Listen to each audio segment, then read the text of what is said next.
Hola, hola, hola, hola, bienvenido, bienvenida a tu canal Hermago Tarot, yo soy Alfredo y esta ocasión te voy a platicar sobre un tema bastante interesante.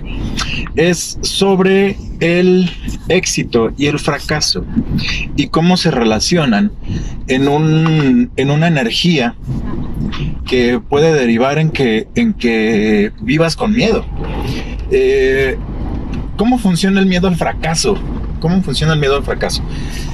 Generalmente, cuando hablamos del miedo al fracaso, sería bueno evitar, omitir también el miedo al éxito. Yo sé que les he dicho que la palabra éxito es una estupidez, sí lo es, pero porque generalmente se define a través de cosas que son bastante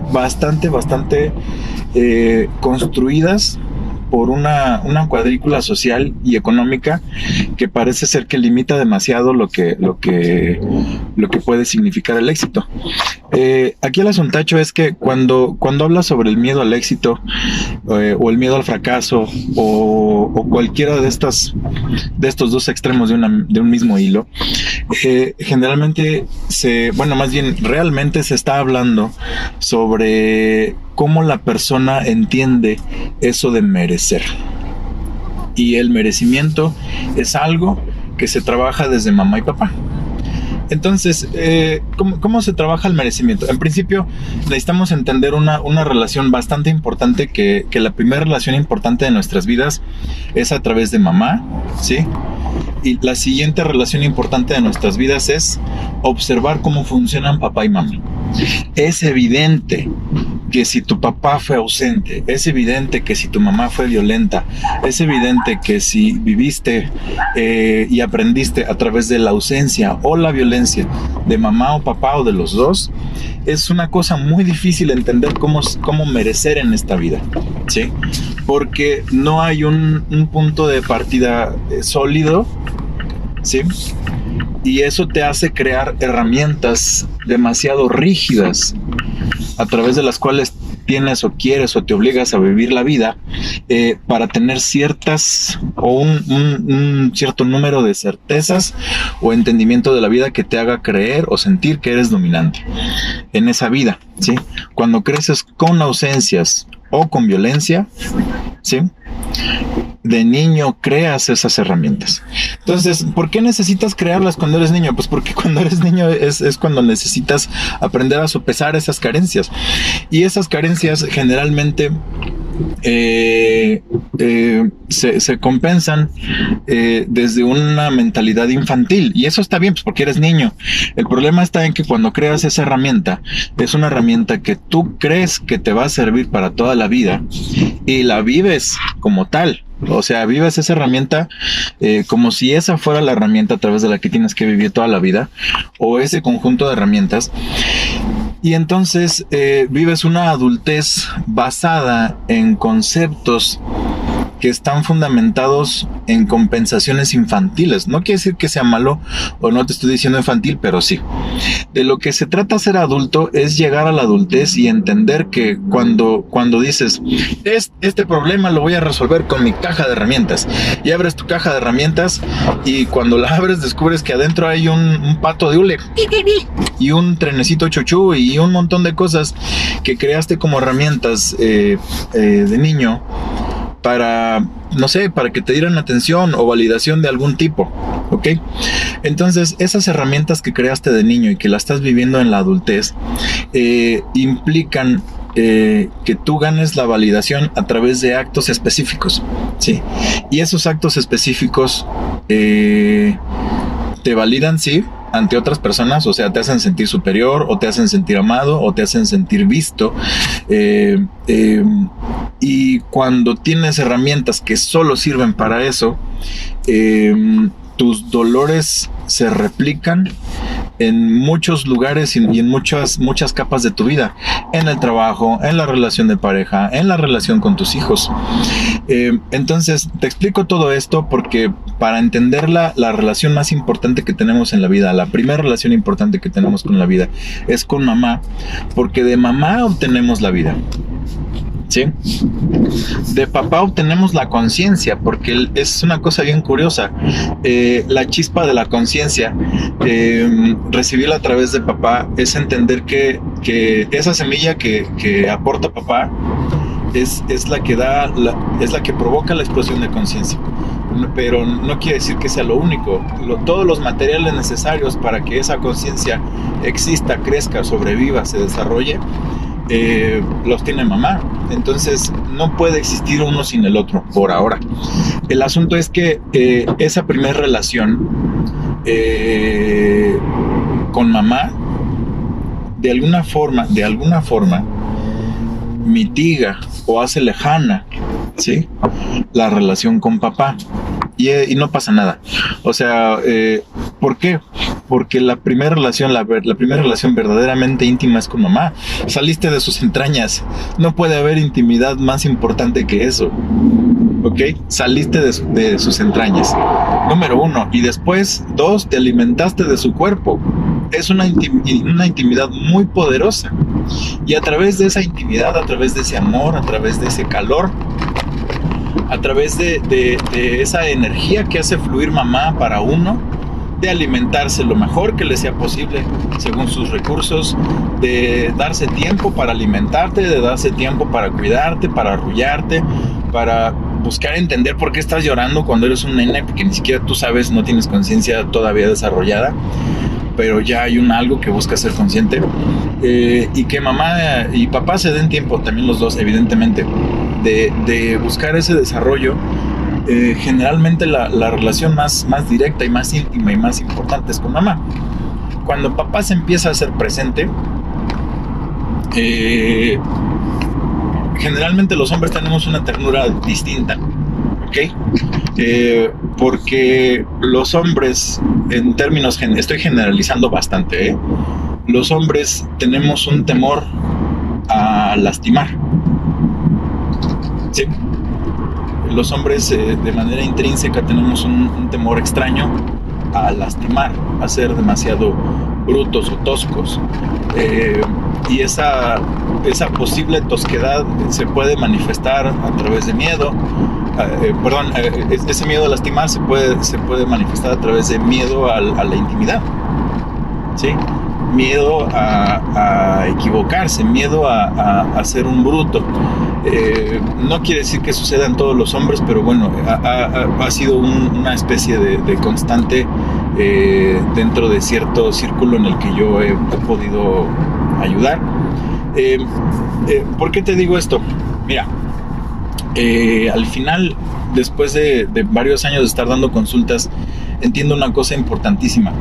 La segunda relación importante en nuestras vidas, que es observar cómo funcionan papá y mamá, idealmente sería buscar el entendimiento, el rango a través del cual puedes vivir tu vida, por medio de lo que aprendes de papá y mamá. ¿Cómo aprendes de mamá? De mamá aprendes con cariño, con constancia, con paciencia. De papá aprendes con enfoque. Insisto, sigo generalizando. La energía masculina, la energía femenina, ¿ok?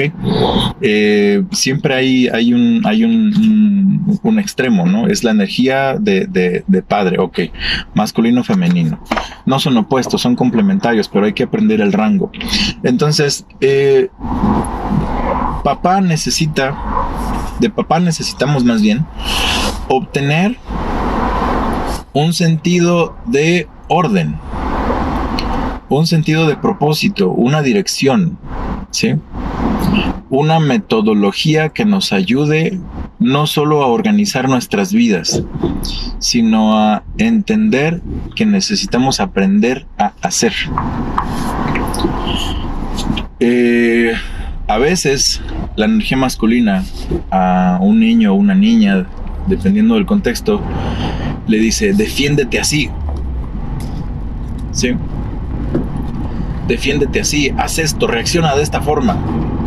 Y en contraparte, la energía femenina, la energía de mamá, te dice: di por favor, di gracias, di con permiso. ¿Okay? Son energías distintas, una es activa y la otra reactiva. son energías que te ayudan a entender un contraste en tu vida de manera complementaria. Uno hace, el otro reacciona. Uno da, el otro recibe. No quiere decir, insisto, no quiere decir que tenga que venir toda la energía masculina de papá. Hay roles de pareja que son intercambiables. Hay otros que están bastante definidos en unas cosas y en otras.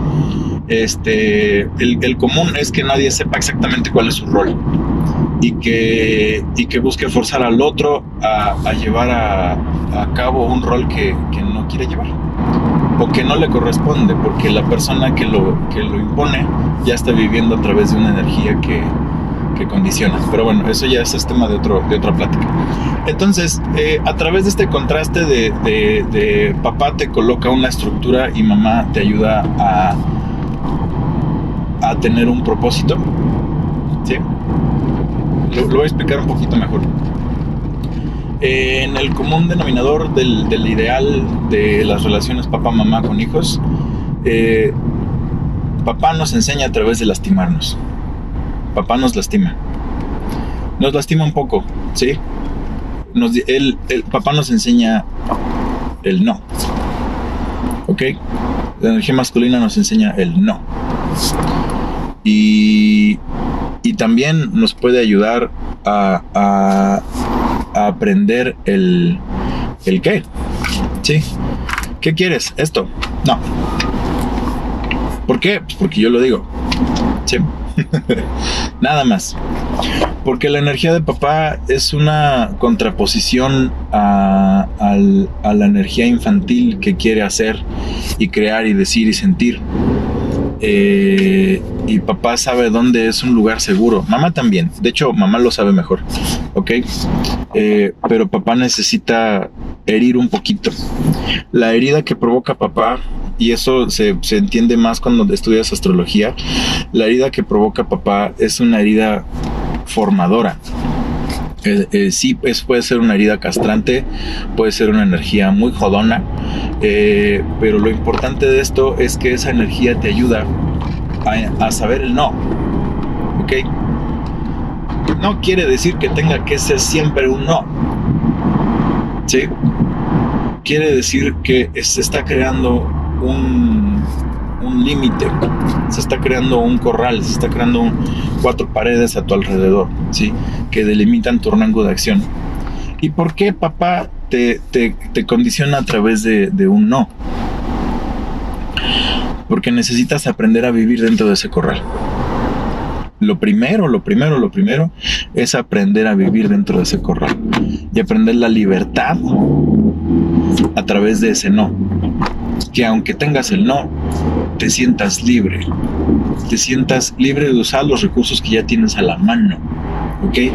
Y aquí es donde entra la energía de mamá. La energía de mamá te puede ayudar a entender por qué no, ¿sí? Te puede ayudar a entender por qué, aunque tengas ese no, puedes seguir siendo libre, ¿ok? Papá te forma y te educa a través de una pequeña herida constante, ¿sí? Pero mamá te forma a través de sanaciones constantes. Papá te hiere y mamá te sana, ¿sí? Y mamá te sana idealmente no a través de echar por tierra la autoridad de papá o la suya propia. Mamá te sana a través del entendimiento, a través de la compasión, a través del empezar a ver en qué partes sí puedes ser libre y en qué partes no, y junto con eso entender cómo lo puedes disfrutar. Te explico todo esto porque eso es un término ideal, ¿sabes? Es un término ideal para que una persona crezca con un rango de entendimiento de sus capacidades propias, ¿sí? En las que a través de aprender a ser libre dentro de ese corral puede ir expandiendo poco a poco ese corral, ¿sí? Con estructura, con confianza, con entendimiento y sobre todo con una apreciación muy clara de las capacidades que tiene esa misma persona, ¿ok? Entonces, ¿por qué puedes creer? ¿Por qué puedes llegar a pensar Ahora sí, trasladándonos a la realidad, ¿qué es lo que sí pasa en la realidad? Porque no vivimos en un entorno utópico e ideal, perdón. Vivimos en la realidad y la realidad es bastante más improvisada y bastante más caótica. ¿Okay? Pues está bien, de eso se trata. Este caos provoca hombres y mujeres que tienen mucho miedo a fracasar, mucho miedo a no hacer las cosas bien. Y ese miedo a hacer las cosas mal, ¿sí? Ojo, son dos cosas distintas. Una cosa es no hacer las cosas bien y otra cosa es hacer las cosas mal, ¿sí? ¿Dónde está la raya que lo separa? Que puede ser bastante subjetiva, pero hay un momento en el que algo puede no estar bien, pero no necesariamente está mal hecho, ¿sí? Entonces, ¿cómo se provocan estas variables y estas ramificaciones y estos rangos de tonos de gris que hay sobre saber si algo está bien hecho o está mal? En la consideración que te hacen tener tus papás o te hicieron tener tus papás, ¿sí? Por medio de una condicionante. Por ejemplo, yo muchas veces digo esto en las consultas: papá o mamá te educaron a través del si no te comes la sopa no te voy a amar, no te voy a querer. Y es una frase terrible, porque le estás diciendo al niño: si no haces exactamente lo que yo te pido que hagas, en el momento que yo te pido que lo hagas, no te voy a amar. Entonces, si no obedeces, no vas a ser digno de amor. Y ese amor o es muy barato, porque te lo ganas a través de una triste sopa, ¿sí? O esa sopa es muy cara. Es tan importante esa sopa que significa amor. Y entonces creces como una persona que condiciona el amor a otros, diciéndoles: si no haces exactamente lo que yo quiero que hagas y que además me adivines el pensamiento, no te voy a amar. Entonces son cuestiones bien difíciles, porque entonces creces pensando y sintiendo que nadie merece tu amor o que tú no mereces el amor de nadie, cualquiera de las dos o las dos, que generalmente van juntas. Y entonces cuando empiezas a vivir esos condicionantes en tu familia, cuando eres niño, tú haces herramientas que vas conformando y haciendo fuertes con el paso del tiempo, y esas herramientas hacen que más adelante tú sepas cómo manipular a la gente para que haga lo que quieres, porque les pones de condicionante tu amor, ¿sí? Y entonces ahora sí ya tienes el control. De niño empiezas a pensar: uy, no, yo cuando sea grande voy a tener a todos comiendo de la palma de mi mano, porque yo sí me merezco el amor. Entonces, ¿cómo crees que te mereces el amor? Pues a través de manipular. Entonces, la parte difícil de esto es que cuando empiezan a condicionarte el amor, cuando empiezan a condicionarte el cariño y la contención, porque a veces también hay que hacer ejercicios de contención con una personita, no te ayudan a formar un sentido de vida que te ayuda a entender que te puedes equivocar, ¿ok? Y aquí viene la parte medular de la charla. Ahora sí, ya lo macizo. Te voy a explicar. De mamá, de papá, podemos entender que hay que hacerlo bien. No sabemos por qué, ¿ok? Pero de mamá necesitamos aprender que nos podemos equivocar y que si nos equivocamos está bien, ¿ok? Necesitamos aprender de mamá que no pasa nada si nos equivocamos, pero sí pasa algo, una cosa súper importantísima que necesitamos entender: si nos equivocamos, aprendemos. Y para aprender necesitamos equivocarnos constantemente, ¿ok? Para aprender a caminar necesitas caerte un montón de veces. Para aprender a andar en la bicicleta igual. Y ese es algo importantísimo que necesitamos aprender de tenemos que tener permiso de equivocarnos, Porque si no nos dieron permiso de equivocarnos, ni papá ni mamá, ninguno de los dos, entonces no vamos a entender cómo funciona el verdadero éxito, como lo tengas tú conceptualizado, ¿ok? El verdadero éxito no viene a través de hacer las cosas bien y presionarse para hacerlo. Viene a través de hacer las cosas mal un montón de veces y aprender de eso, ¿ok? Entonces, si tienes miedo al fracaso, lo más seguro es que tengas miedo al éxito, ¿sí? Porque es demasiada responsabilidad tener éxito. ¿Por qué? Porque no crees que mereces equivocarte. Y porque no crees merecer equivocarte, entonces tampoco crees merecer el éxito de hacerlo bien, la recompensa de hacerlo bien. Y eso es algo bastante peculiar, ¿sabes? Porque mucha gente tiene miedo a hacerlo mal, pero no entiende que primero necesitas pasar por ser un idiota para después entender cómo no serlo, para después entender cómo buscar y cultivar ser un ser brillante. ¿Ok? Primero tienes que pasar por ser un estúpido. Y después, cuando ya no lo eres tanto, o cuando crees que ya no lo eres, te sientes con la cualidad moral de creer que los demás son unos estúpidos. Pero si sigues avanzando, te das cuenta de que no sabes nada y que más bien la realidad es que sigues aprendiendo. Siempre estás aprendiendo de manera constante. Es algo constante en el ser humano, pero tienes que vivirlo con conciencia. Entonces, si le tenemos miedo al fracaso, también le tenemos miedo al éxito. Y si le tenemos miedo al éxito, entonces no entendemos cómo funciona eso de merecer. Y porque no entendemos cómo funciona eso de merecer, ninguna de las posibles experiencias abundantes, agradables, sabrosas, cachondas, lo que quieras, las vas a vivir con plenitud. Porque vas a creer que no las mereces. ¿Y por qué no las mereces? Porque, ahí te va el otro asuntacho. Si de niño o de niña te condicionaron comer el postre, por poner un ejemplo, ¿sí?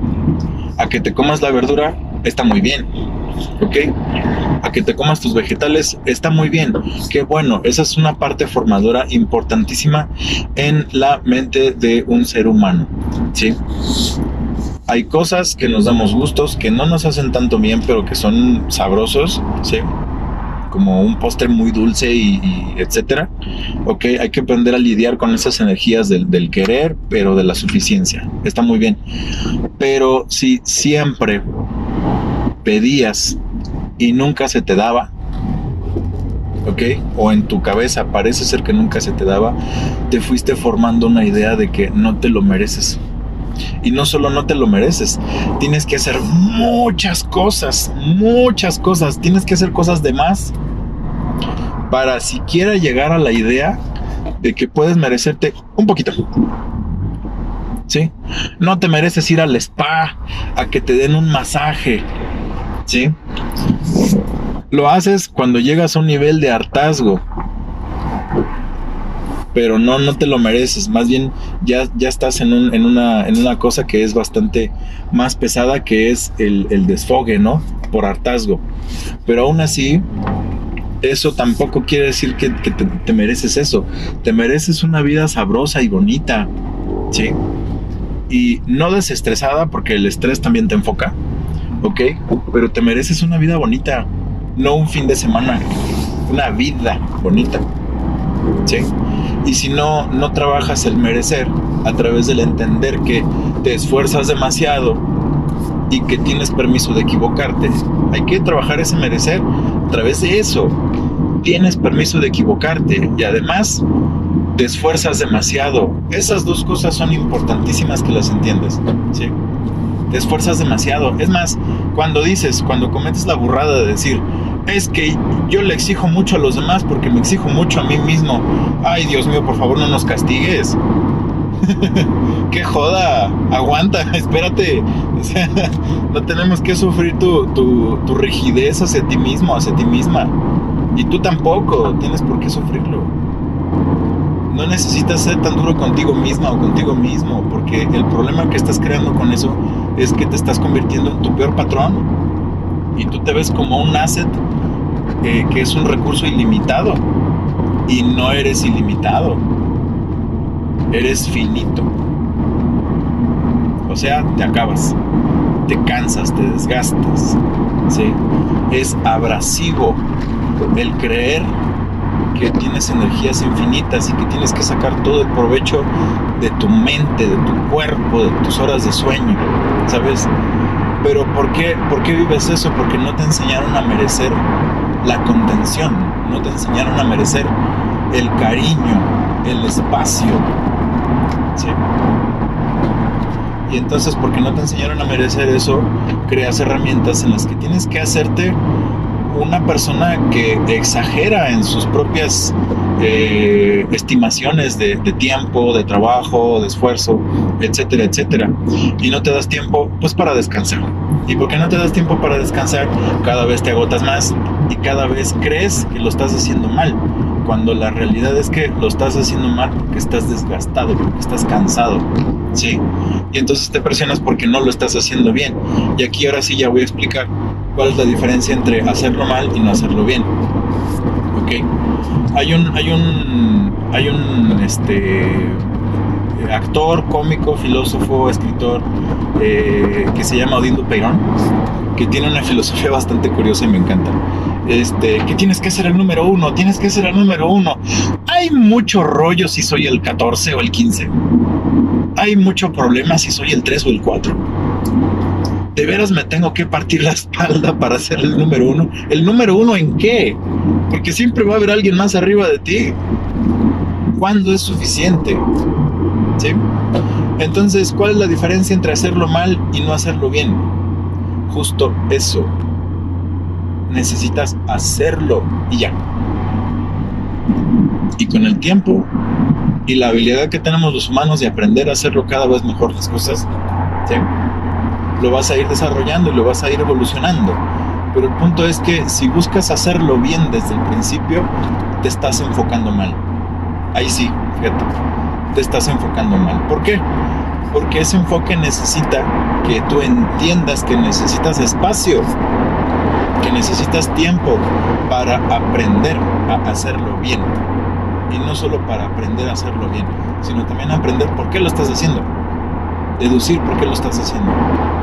Si estás ahí nada más por hacerlo, pues bueno, ¿qué más da?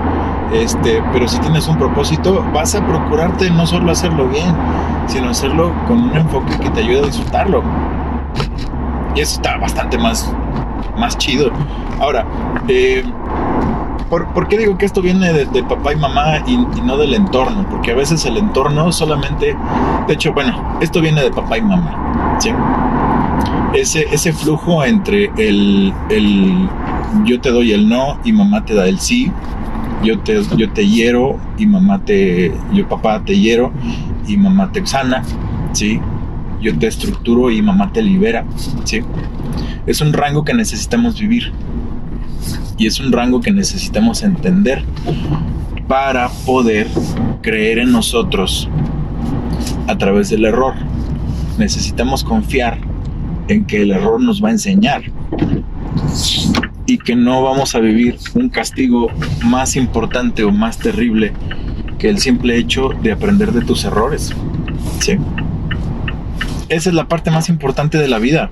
Si estás demasiado comprometido a hacer las cosas bien, jamás vas a ser capaz de evolucionar a través del error. Necesitas permitirte equivocarte, ¿sí? Porque equivocarte te perfecciona. Equivocarte te hace evolucionar, ¿sí? Y a través de equivocarte, a través del error, es como aprendes a hacerlo cada vez mejor, ¿sí? No hay otra forma de enfocarlo, ¿ok? Si tienes miedo al fracaso, también tienes miedo al éxito. Entonces, ya para cerrar la idea, ahora sí hacerla más redondita, las empresas que te venden cosas, o sea, todas, las empresas saben esto, ¿sí? Saben que nos cuesta trabajo merecer, saben que nos cuesta trabajo sentirnos dignos, de cosas interesantes, importantes y además disfrutables y enriquecedoras, ¿sí? Y entonces crean una pantalla frente a nosotros para hacernos creer que podemos ser únicos e irrepetibles y además merecedores de lujos que son intrínsecamente superficiales, totalmente innecesarios y de alguna manera opuestos al verdadero hecho de merecer las cosas. Ojo, no quiere decir que no te merezcas el nuevo móvil. No quiere decir que no te merezcas una laptop decente para trabajar. No me refiero a eso. Las cosas son para usarse, ¿ok? Es como esas personas que te dicen, no, es que si te compras ese coche se va a devaluar. No lo manejes porque se va a devaluar. Entonces, ¿para qué lo compro? ¿Ok? No te compres esa cosa porque se devalúa y en menos de un año ya cuesta la mitad. ¿Y para qué demonios? O sea, no compro las cosas para venderlas, las compro para usarlas. Las cosas sirven para usarse, ¿sí? El asunto es que necesitas clarificar los motivos, ¿sí? Y a veces el único motivo que necesitas para hacer las cosas o para hacerte de ellas es porque quieres. Y ya. ¿Sí? Porque te lo quieres regalar y ya, no pasa nada. No hay problema con eso. ¿Por qué tendrías que estar justificando todas tus acciones con lógica? Si la verdad es que a veces nada más te mueve el instinto, ¿sí? Y te contienes, ¿no? Pero no solo te contienes de comprarte cosas, te contienes de hacer cosas que deriven en experiencias ricas, ¿no? Te contienes de decirle a esa muchacha que te gusta, ¿sí? Por miedo a que te diga que no. Tienes miedo al fracaso, ¿sí? Tienes miedo de decir que sí cuando te invitan a la playa porque no sabes qué es lo que va a suceder y justamente de eso se trata, ¿sí? Tienes miedo de decir que sí, pero igual lo quieres. Igual quieres ir, igual quieres salir, igual quieres escaparte, igual quieres hacerlo, igual quieres invitarla a bailar, igual quieres comprarte ese vestido que viste en el aparador, ¿sabes? Y te contienes porque no te crees digno, ¿ok? Y las empresas saben esto para venderte cosas. ¿Por qué? Porque como eres único y irrepetible, entonces eres Dios. Porque el único ente realmente único e irrepetible en este universo es Dios. Somos uno más del rebaño. No pasa nada. Hay que asumirlo. ¿Ok? Y te mereces todo lo que quieras. Pero clarifica los motivos por los que lo quieres. ¿Sí? No lo quiero porque me nace y ya. ¿Sí? Está bien. Eso está bien. Me refiero a clarifica por qué te lo mereces. ¿Sí? ¿Te lo mereces porque nunca lo tuviste? ¿Te lo mereces porque siempre lo pediste y nunca se te dio? ¿Te lo mereces porque la gente te ha dicho que no y tú quieres que sí? ¿Te lo mereces por llevar la contra a una idea que te fue inculcada? ¿O te lo mereces nada más porque sí? Si te lo mereces, sí, puedes decir, es que yo trabajo mucho. Bueno, y si no trabajaras mucho, ¿no te lo merecerías?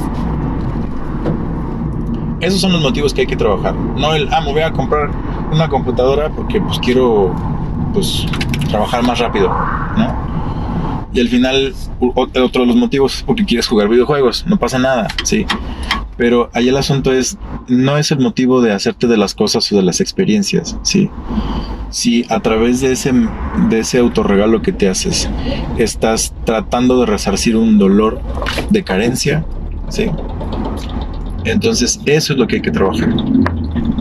¿Ok? ¿Por qué? Pues porque hay que hacer las paces con papá y hay que hacer las paces con mamá. Es que mi papá fue muy duro y era bien impositivo y siempre me decía que no. ¿Y mamá? Pues con ella todo estaba tranqui. La verdad es que pues, sí, con ella sí me la pasé muy bien. De hecho era muy alcahueta y me daba dinero para ir al cine. Bueno, pues entonces viviste todo el rango. Qué bueno.